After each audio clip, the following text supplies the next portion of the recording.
Hi everyone, welcome to my channel. Today's video I'm going to be showing you how to create some quick and easy Christmas cards. So I've recently purchased the Christmas Promise 6x6 pattern papers by First Edition paper, and I liked this because it was some unconventional Christmas colours. They are ivories, whites, greys and pink, with some copper foil detail and other shiny detail like this one. I don't normally go for papers like this because I'm not a fan of pink, but others out there may well be interested in this, so I thought I'd try something different. So these were my main inspiration for today's cards. I just thought I'd go with something mainly focused on the pattern paper. So I'm using some A6 craft cardstock, and then I'm trimming down the pattern paper to fit on the front of those cards. So I'm just using my Fiskars paper trimmer. I'm going to trim all of them down to the same size. From the papers that I showed you earlier, I'm going to create 4 cards today that all follow the same principles. So they'll all be the same barring the background. And I always like to do this, I'm not sure why, but I like to leave a little border so you can see the card base behind the pattern paper on my background. So once I've trimmed them, I can then move on to the next bit. So for the white pattern paper with the musical detail on there, it's got like musical sheets. I just wanted to add a bit of that pink in to tie in with the rest of the cards. So I'm using some Tattered Rose Distress ink just to pull out some of that detail. And as some of this is kind of embossed or shiny, it will resist, so you'll see the background, but then obviously the bits that are shiny or embossed won't take the colour. So it just adds a bit more interest to this piece rather than it being plain white. You can see the details a bit more with that distress ink.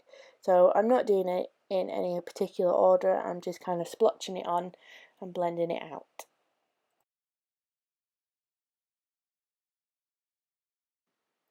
Once I've done this, the ink sits on top of that embossed area, so I'm just taking some kitchen towel and running it over so it picks up any of that loose ink so it doesn't transfer to any of the other cards. And as you can see, it picks up some of that nice detail in the background. Now for the next bit, I'm using Lawn Fawn stitched circle tags, and I'm using the medium tag to create some tags for my card. And I'm using some more craft stock, and I'm going to cut 4 of these out using my Big Shot machine. So tape it down with some post-it tape and then run it through my die cut machine. Once I've done that, I'm just poking the holes out of the top, ready for the ribbon later on, and then I'm going to stamp the sentiment right in the middle of these tags. For the sentiment, I'm going to be using Simon Says Stamp Merry Tree stamp set, and I'm using the May Your Christmas Be Merry and Bright sentiment. For the ink that I'm going to use today to stamp the sentiment, I'm using the Sukaneko Delicata pigment ink in Celestial Copper. This came in one of my recent Simon Says Stamp card kits, and after watching Amy R, who is Prairie Paper and Ink, one of her videos recently showed her using this ink with Perfect Pearls, and I had to try it. I'll post a link to her video in the description below. So I'm going to stamp the copper ink onto the craft cardstock. It doesn't show it very well on camera, but when I was doing this, it's got a really strong metallic pigment ink, and it does show up really well on craft cardstock. I was a little bit worried at first, but you can see how shiny this is, and that's before I've put the Perfect Pearls on.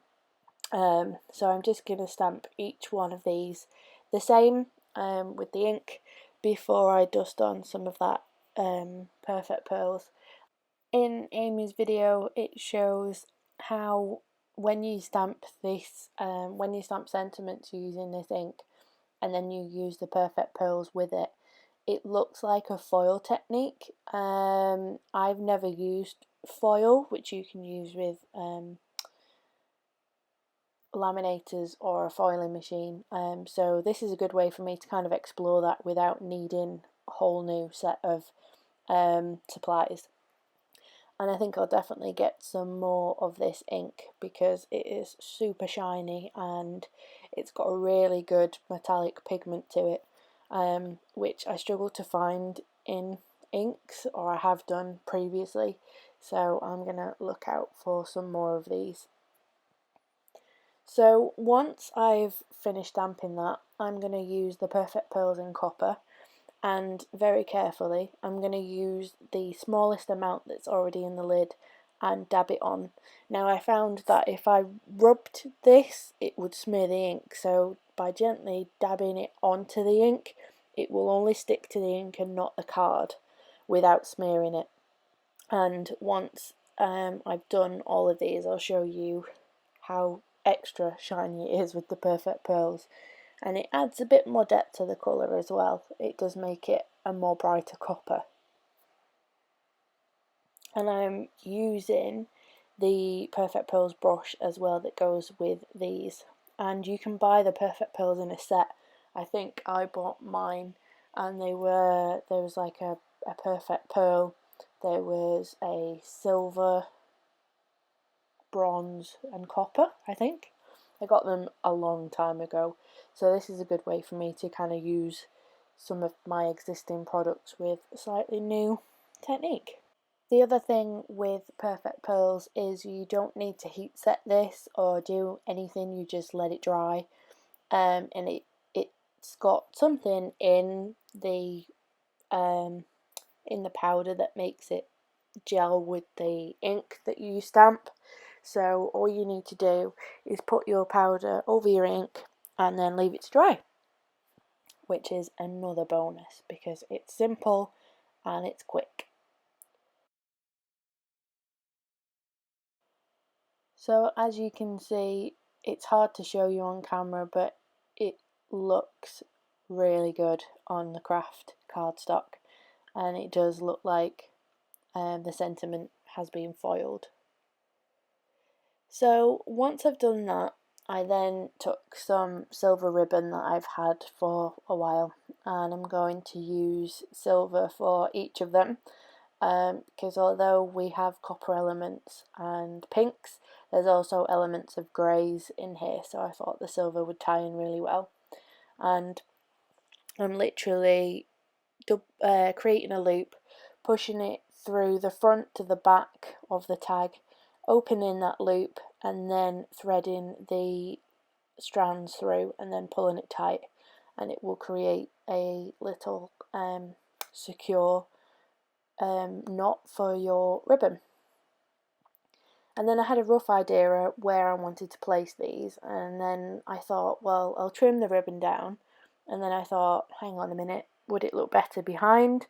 And in the end I opted for trimming it down a little bit, so it kind of was just on the front of the card rather than behind. I wanted to keep this fairly simple. So I trimmed down the ribbon a bit, and then I put ribbon through all of the other tags. I'll only show one because it can get a bit boring, but I do the same for each one before I then adhere down the cards. So as you can see, it takes me a while to kind of play around and make sure I know where things want to go. It's kind of part of the creative process. I have an idea in my head, but then I want to make sure that it translates to the cards. So I'm just kind of faffing around and making sure it works. Once I've created all the tags, I am then using some Stick It Strong adhesive for the pattern paper to stick that down to the base of my card, and I will do the same for all 4 of them. I'm going to do them exactly the same way, so again I'll probably just show you one. Again, I'm keeping this really simple, and it kind of just shows you that you can create multiple cards fairly quickly. especially when you keep them simple like this. They're easy to kind of mass produce. If you've got lots to send to family, friends, or you just like making lots of cards, it's a fairly quick and easy one to do. I'm currently in the process of creating a lot of Christmas cards. I have quite a lot available for sale on my Etsy store, which I will link to below. But I also have quite a lot to send to friends and family, so I need to crack on and get them finished to make sure they get there in time before Christmas. So here I'm just adhering the tag down with some Scotch 3mm foam tape to add a small bit of dimension. It should keep it fairly flat in the post, and I'm going to do the same for all 4 cards. And here I tried to spiral the tags a little bit, but it didn't quite work, so I just left it as it was. I thought I'd give it a go, but not to worry, it looks nice like this anyway. So I'll do the same for all 4. You can see how shiny it is, and although it's quick and simple, I think it looks really good. So here's the finished 4 cards. I hope you like how they turned out. Please leave me some feedback in the comments. I normally do cards that are a bit more in depth than this, so again, something new for me to try this time. I hope you liked the video. I will leave a link in the description to my blog, which will include all the products I used and a closer look at the cards. Please like, comment and subscribe, and I will be back next time with another video. Bye!